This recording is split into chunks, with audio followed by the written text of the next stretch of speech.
Welcome to another episode of Threads of Enlightenment. I want to thank every one of you guys that are coming and listening to us today. We have a special guest, and I'm excited to have this conversation with Brandon because I believe that the services that he provides, many of you, it is my hope that you need it in order to take you to that next level. And Brandon, I want to thank you, sir, for coming, spending your time with us, talking to us about your knowledge and all that you do. Thank you so much for showing up. No, thanks for having me on. Our pleasure, man. I want you to introduce yourself to the people. Tell them, Brandon, the services that you provide and your skill set, because I think, as I mentioned, I believe it is a necessary skill set when you're in the platform on the internet and dealing with podcasts and any type of business on the internet. And my name is Brandon Leibowitz, and I help rank websites on Google. So whatever you search on Google, I'll make those websites kind of appear, and helping people get more free traffic to the websites by doing what's called search engine optimization, which is really just ranking them on the different search engines without spending money on ads. So getting them up in the organic or free listings is what it's called. And that's what I've been doing since 2007, is just helping people try to get more free traffic to their website, that traffic that converts into sales and leads. That's really the main thing I've been focused on over the years. Excellent. I'm excited to have you, man, because as I mentioned, I believe that a lot of our listeners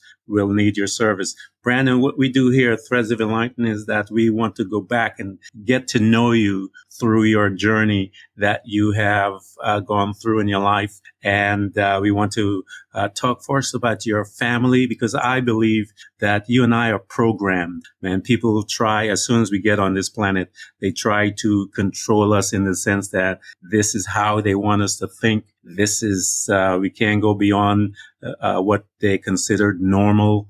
And if we go beyond normal, they call those the bad boys and the bad girls and all those type stuff. So I want you to talk to us about your family, man, as your family unit. How was that? How was your parent? And all of those type things. No, definitely grew up in Los Angeles with my mom and my dad, and had one younger brother, and my parents were always supportive of us and helped us out along the way growing up. And with anything we needed, we would always get the support of trying to do different jobs or do different careers. And whatever we would try, they would always support us and help us out. And very loving and helpful family, and grateful for my parents. They've done a lot and helped out a lot, and grew up with a pretty normal childhood for the most part with my brother and I and our family in Los Angeles, and always had a great support team for my family, and very loving. That's awesome, man. Are you the eldest of the clan, or are you the youngest? Well, I'm the oldest by 6 years, so my younger brother. That's awesome. I know that responsibility that falls on the eldest, because I am the elder, and so there was some perceived. I know they put it on me, whether I liked it or not, while I was growing up, that you are the big one and you have to behave. I have to set the example, Brandon. That's what they were told me. But I turned out to be a bad boy. So talk to me about, I'm so glad that your family were there. Your parents were there to support you. That is awesome, man, because I know what that does to an individual growing up as a young man in a family. And the support of the families is just like paramount to give you that strength that you need to move from one to the other. Talk to us about your high school years, some of those interesting stuff that we all do in high school. Talk to me about that aspect of your life. I know, definitely very, very lucky to have my parents and have a supportive team on my side, and that always helped out. And in high school, kind of just loved skateboarding. That was my passion, and my parents would always support me going out and trying these tricks and jumping around and getting hurt and all that stuff. And even though it wasn't their favorite thing, but that was really what I loved to do. And in high school, in middle school, fell in love with skateboarding, and that's been my passion ever since, for the most part. Still try to skateboard every once in a while, but it's not as easy to do when you're older. Falling on that concrete hurts a lot more. So gotta kind of minimize that, but definitely enjoyed high school. It's good. Enjoyed it. It was fun learning and trying to grow and seeing what interests you, and just trying to figure out what you kind of want to do in life, because that's a big turning point when you're a senior in high school and try to figure out what you want to do. You want to go to college or get a job or what's going on out there, but just trying to hang out with friends and get as much time in as possible without being too stressed out with school, and trying to enjoy that life before having to start working and not having as much free time. So definitely try to take advantage as much as I can, and probably could have done more, but looking back, there's always that hindsight 2020. Definitely had a good high school for the most part. It was fun. All right. Talk to us about that transition from heading into high school to making a decision to go to work or college. Talk to me about that space right there, Brandon. How did you feel? Were you confident? Talk to us about your process of making that decision to go in what direction you choose. How was that process in your life, along with your parents and family and so forth and friends, if you will?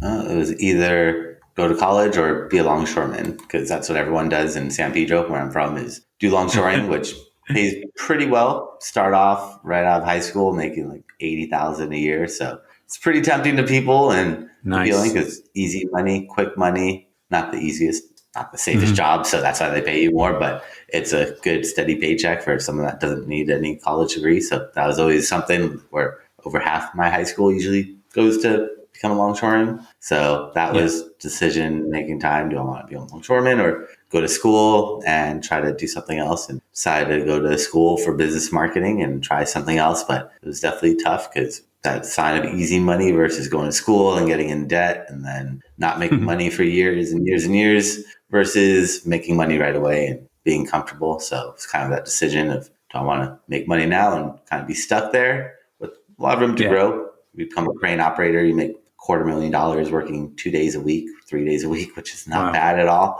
So pretty tempting. And that's why most people go to that versus doing college and things like that. But I just decided to go to school and switch it up a little bit. And definitely was a tough crossroads, but I think I might have made the right decision, or maybe not. Who knows? Could have been making $250,000 working 2 days a week instead of working 7 days a week, all day, every day. But every path has its own direction, and hopefully we'll see what happens with this one. Why did you pick business, Brandon? How did you come about that that particular profession as far as your schooling? What was it that drew you towards the business aspect of to enter into college? I just thought with business, you could run your own business, and always had an entrepreneurial spirit. So business drew my eye in and caught my attention because I thought of just being an entrepreneur and somehow maybe starting my own company. And that was really why I wanted to go into business marketing. Unfortunately, marketing is a lot of sales, which is not what I wanted to do, but the business side of it is definitely what I wanted to do. So it had some of what I wanted, not all of what I wanted, but definitely had some of those aspects, and then just kind of fell into this digital marketing thing. But definitely always had that kind of entrepreneurial spirit and just wanted to learn more about that. Yeah, the reason why I asked, because mine is marketing. I love marketing. I went into healthcare marketing because I saw the potential there. And as you mentioned, sales, I just hated sales. I cannot stand sales. I don't have it in me. I tried it. Actually, when I was in New York, a friend of mine dared me to sell cars that I couldn't sell cars.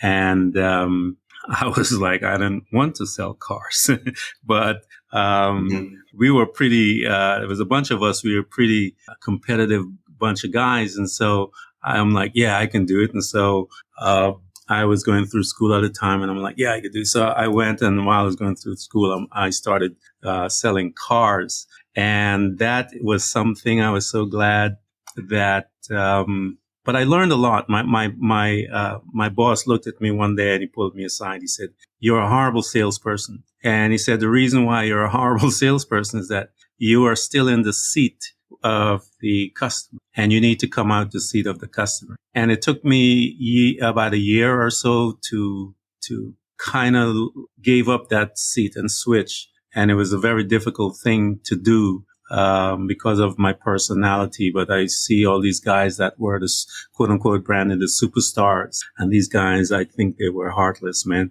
But I just couldn't do it. But that's my first taste of sales, and I knew that wasn't for me. But the marketing piece, I know what that is. That is about the strategizing, the strategies developed to make sure that the marketers, those guys that are gifted in that aspect, will be able to carry out those strategic approach to your whatever product or services you're putting out. And so I love that piece, to be honest, Brandon. So I can sense and I can empathize with you about the difference between the two. I just can't stand it. Mm-hmm. Yeah, sales is not my first choice, and going to school for business marketing made me realize maybe I didn't pick the right major, and had me a little worried for a while, especially when I graduated and did some internships. I was like, this is not what I wanted to do at all, but kind of found my way a little bit after school and with this career, but definitely was a little worried and didn't know if I made the right choice, but realized it doesn't really matter what you major in. People get careers in things that don't have anything to do with what they're majoring in. So as long as you get that degree, it kind of shows that you could focus and hone in for 4 years or however long you're going to school. But definitely didn't worry too much. A little bit, but You're absolutely right, because I know people that have degrees that are doing jobs that they're not what they get their degree in. And that's one of the things that I mentioned it to you in the onset, is that statement of faith. A lot of us don't know what it is. And that statement of faith will guide us, or what I call, in the business realm, that mission statement that we're all looking for our lives. What is it I am thirsty, I'm hungry for, and so forth. Here you are, you've gotten that degree, and you said you had your internship. Talk to me about that internship, because you're beginning to learn certain things while you're here, going, wait a minute, this is not so. Some doubt began to creep in. And how did you work yourself through that period of your life? I think your had some volume is internships on. where it was all cold. So I had some internships that were all cold calling and just calling people up and trying to pitch them some product, which wasn't the most interesting and didn't really like that at all, but didn't have any choice because I needed the internship and had to Yeah. stick it through, and went through it. And then after that realized I made a big mistake, but it's too late to change my major now because I was already a senior and didn't want to go back to school just to change a major. So definitely had me very worried right before I was graduating, and was not at all what I wanted to do, and made me very, very worried about the career path I chose, because didn't want to just be calling people up for sales or doing sales all my life, because that is the last thing I want to do, is annoy people and bug them and try to interrupt their meals and things like that, or interrupt their day, or spam them with those phone calls. So definitely not what I was looking for at all, and just was pretty stressed out, worried, didn't know what to do when I had that job or when I had that internship, but just kept going with it, and then graduated from college and just was worried about what I'm going to do after that. So when you graduated, when you got that piece of paper, and you celebrated, your parents celebrated, the family celebrated, and you are now home, Brandon. Talk to me, because you're panicking right here. Where did you how did you manage that space when you're dealing with all of these uncertainties? Because a lot of us and a lot of people are there. I want you to talk to us through your recollection as to how did you feel, and how did you pivot and started moving forward, looking for something, and where did you look, and how did that conversation happen? Was it friends or just something you read? What was it that moved you through that space of that uncertainty? Then I was definitely very worried and scared, didn't know what was going on, and realized got to reach out to others, ask for help. And so I reached out to the Career Development Center, and they helped me write a resume and look for jobs and get everything in line. And they helped out a lot, because if you try to do everything on your own, you can do it. But if you have people that know what they're doing, support team, people have done it for years and years, it's going to help you out a lot, speed up that time of the unknown and the worrying, and kind of eliminate that. So definitely reaching out to others for help was the best thing. And they really helped me kind of along my path, not find a career, but help me with the resume and start looking for jobs, and just putting the name or putting the word out there, and just seeing kind of feelers of what's around there. And that helped make me a little bit more relaxed and less stressed, less anxious, and then eventually I got a job a few months later, but it took a while. It was not easy finding a job, but took months and months and months of going into the career development center every week, trying to work with them and trying to figure out how to get the best job for myself that's the most relevant to my interests and making sure everything aligns. But recommend everyone do sooner than later. Don't wait till you graduate from school. Check out the career development center right when you're a freshman. That way you could get guidance on what really interests you and how to find a career that really piques your interest. Because realize over the years, you got to find something that you love. If you're just working to work, you're not going to enjoy it. It's not going to be worthwhile, and you're not going to be able to make that last your whole career, or you can, but you're not going to be happy. And got to find something that you enjoy, even if you're not making that money that you want to make, but you're enjoying life. That's number one. That's what I've learned over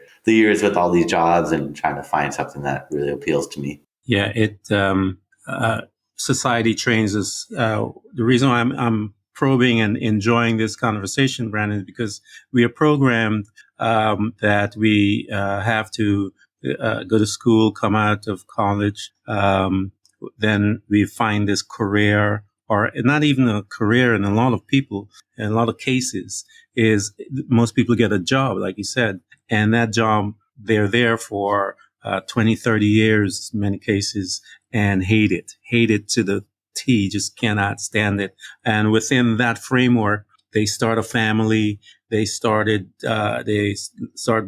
buying homes, buying cars, and cannot stand one of the most critical aspects of their life. And you know that stuff that begins to happen, it deteriorates, it causes that individual to break down somehow, begins to lash out and cause damage within the family, the whole nine yards. And I love what you said, man, because it's really important. Sometimes initially you're not going to be making a lot of money when you find something that you love. But when you find something that you love to do, that taste of work is not there, because Brandon, you find yourself doing this thing I tell them, if you can do it for 29 hours a day, you'll be doing it 29 hours a day. And it doesn't seem like it's 29 hours a day. It seems like it's 5-10 minutes, and you're just excited about doing it. Talk to me about that, Brandon. When you got there, how did you, when you got there to the point where you say, man, this I like? What conversation that took place? How was that door open up for you to enter into the space that you started enjoying? Well, it was once I figured out that I could do freelance work and work full time and also pick up clients here and there on the side and kind of run my own business and be my own boss kind of thing, and realize that I could do that on the side and make some extra income along my full-time job. And then a few years ago, really try to focus more on the freelance work and really push it. And that's really when I started enjoying it, when I got that freedom to be my own boss and set my own hours and set my own schedule and really not be stuck in that 9 to 5 tied down to that, which was okay, but prefer doing the freelance a lot more because it gives me more flexibility and better state of mind and better work-life balance, which is the most important that I've realized over the years too. So it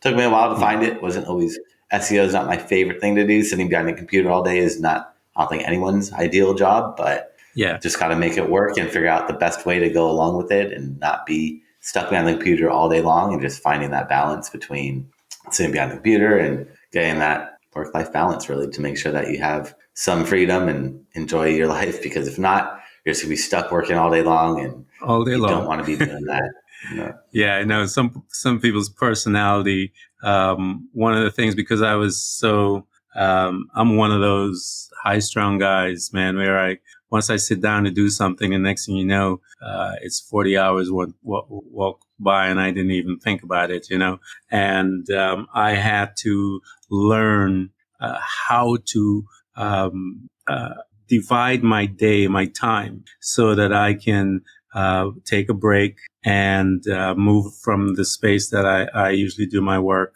go for a run, go for a walk, ride, whatever I needed to do, was change location so that I can then begin to start enjoying it, because there were a point of time where I was consumed by making it work. You know how we all get consumed by making it work, and we kind of get lost in that. And so, we just everyone is just learning, man. And like you said, that life balance, I had to learn it, and I'm still learning it because I do have that tendency, because it's my personality, that I have to stop myself from time to time and say, hey, leave this alone, and go sit down in a restaurant, do something different, so that you can start enjoying your life within this space of your entrepreneur living. So how did you came about the SEO part?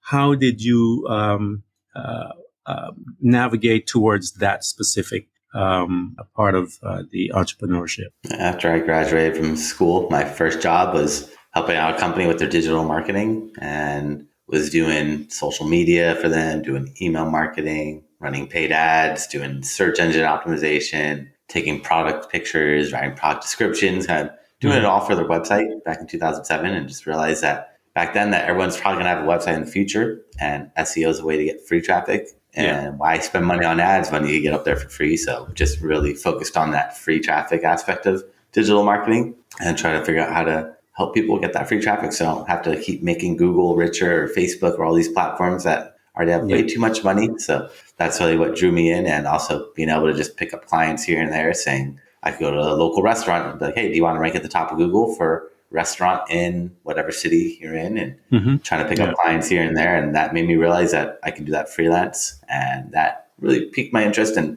got me much more interested in SEO as a career path, to keep sticking it out and go down that pathway. And helping out businesses was always interesting, but just kind of fell into it and got lucky with that. And back then in 2007, not many people knew about it, and just got in early.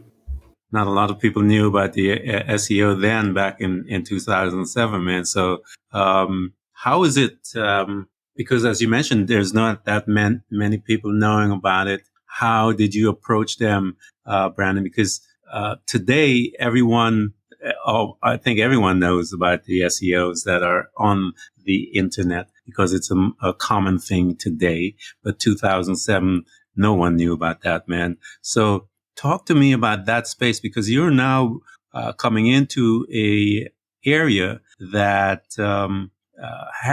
doesn't have that many pioneers, as they say, that are now beginning to navigate through there. How did you begin to do it? How did you start pulling people to you and educating them about it? Well, it just took a lot of time, but teaching classes was one good way. So I would teach classes about SEO, and that's a great way to get people educated and get people interested. But it is tough because people don't really know about it and don't see the value of SEO. Nowadays, they kind of do a little bit more, but back in 2008, 9, 10, 11, 12, 13, all the way to like the last couple of years, it's been really tough to show that or let people know what the value is of being online, because nowadays it's so important. With people having mobile phones, everyone is kind of connected. So if you're not online, you're really missing out on a large audience. But it was tough getting people to understand the value of it. It still is tough to this day, but classes that I teach help out. And definitely over the years, just learn how to simplify things and make it less complicated, less technical, and more understandable and digestible for business owners to understand what's going on behind the scenes and how it all works with the SEO or digital marketing side of things. Do you have classes online for people that can come and be a part of it with you as you educate them on what is an SEO and the purpose of having having an SEO, or having someone that knows how to guide you through that? Do you have anything online that people can get access to you to learn about those things? Yeah, I do free classes. So if people want to check out a free class or my free classes, if they go to my website, they could access them there and sign up and check out all these different classes I offer. All of them are free. They're not paid. And if they go to my website, it's SEOoptimizers.com. It's SEOoptimizers.com/gift. And that is where they could access that free class and all these other information I have that I put out there, because kind of giving out all my classes, all my information for free over the years, and have it all over. So if people want to access it, they can go there and watch those classes and learn about SEO. And I've also talked about other aspects of digital marketing, like paid ads, social media, Google Analytics. I mean, I've talked about a bunch of different topics. So whatever they want to learn, for the most part, I have some classes or a class that should be around that topic for digital marketing for people to access anytime. And if someone wants to hire you personally to do something like that, is that how they reach you? Same space, same thing? Do you have any more professional, not professional, one more in depth, a one-on-one, a holding the hand kind of thing, Brandon, that you take them through, or you're working on those? Because I know I'm leading to, how did you manage when the onset of the virus that came? How did you manage your business within that space? Yep, it was a little tough, but lost half my clients and just had to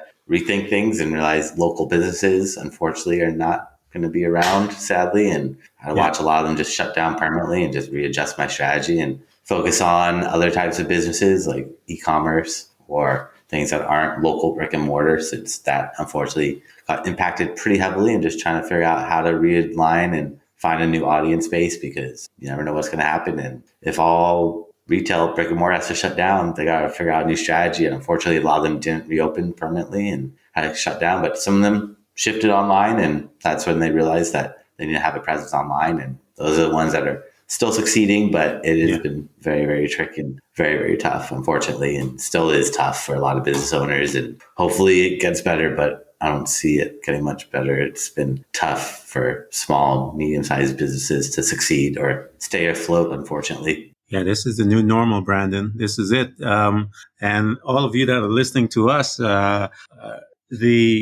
the onset of the virus, what it did, it pushed a lot of people online. A lot of people that were busy, not really paying attention to the online industry per se, were forced to do that because we were there, not working 24 hours a day for several months. I think that people were forced there.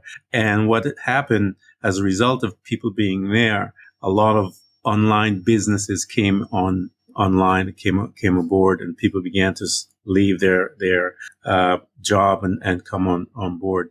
Everyone that is listening to this conversation that has a presence on the internet, you guys need to get in touch with Brandon. He's talking about the brick and mortar businesses, and I believe that a lot of them are going to suffer because of that. And those that are not able to migrate towards the internet will lose a lot of the business as well. And today, the world is so small because of the internet, that your clientele, your competition is not just your local business anymore, because everyone is online. It's the whole world. So, anyone that is listening, I want you guys to track him down, get into his class, learn about all of those different aspects of this marketing that is essential in our time. And I am glad that Brandon was here to come by. We had, it's an unusual one, but I'm glad he's here because this is a necessary piece of our life at this time. Brandon, I want you to talk to people, because I know one of the things that I say to people, that when a creator is awakened and he or she has started their journey, the